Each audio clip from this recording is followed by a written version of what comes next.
Masosha kuhle. Kuhle. Yo, masosha ngiwabonile amandla inkolo yakwantu. Uwabonile. Igama lami nguZamambo.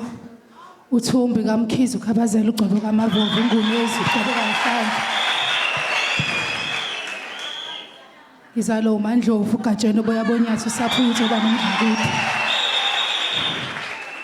Masosha namhlanje ngizofakaza amandla okukholelwa kumvelinqangi. Namhlanje ngiyazazi ngingubani. Bengineminyaka emithathu ngingasebenzi ngahamba ekhaya. Ngashiya ikhaya ngingaxoshwa ngomuntu. Bengiphila la emgwaqeni la. Masosha bukho ubumnyama engingabaziyo. Ayikho into yobumnyama engingayenzanga engayiphilanga.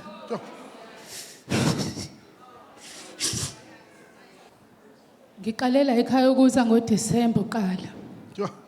Emva kwa 3 years ngahamba ekhaya ngikwazile kodwa ngoDisemba ukuthi ngihlale ekhaya nomndeni wami ngidla uChristmas nezingane zami. I-organization ebengikade ngiyilandela ngiyincenga ukuthi ingilalele ngeproject ye-skills development ebengikade ngithi nginayo ngibalandela unyaka wonke.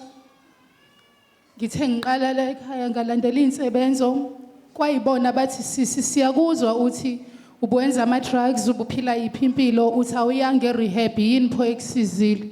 Ngithi mina ngisizwe i-spiritual rehabilitation.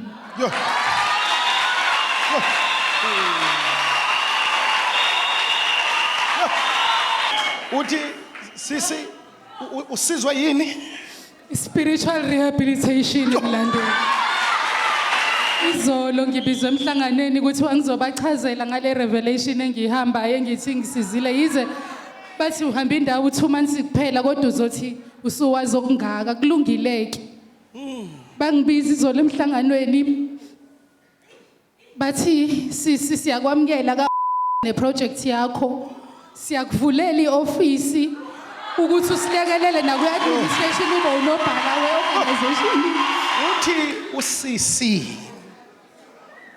dibenzile bonke ubumnyama obenziwa ngaphandle. Kuyavakala kahle na. uDisemba losuka kuyo wathola le ndawo. Uthi abantu ababhekana nesimo endiye ndabhekana naso bayahambe baye rehab. Uthi mina andihambanga ndaya erehab ngoba ndifike erevelation ndalulekwa ngokomoya. Lavakala matsotha. Ufike erevelation wenzani? Walulekwa ngokomoya. Watshintsha waba ngulomuntu anguye nezinto ebekade eziphakamela zingaphakami nazo zaphakama ngenxa yale ndawo.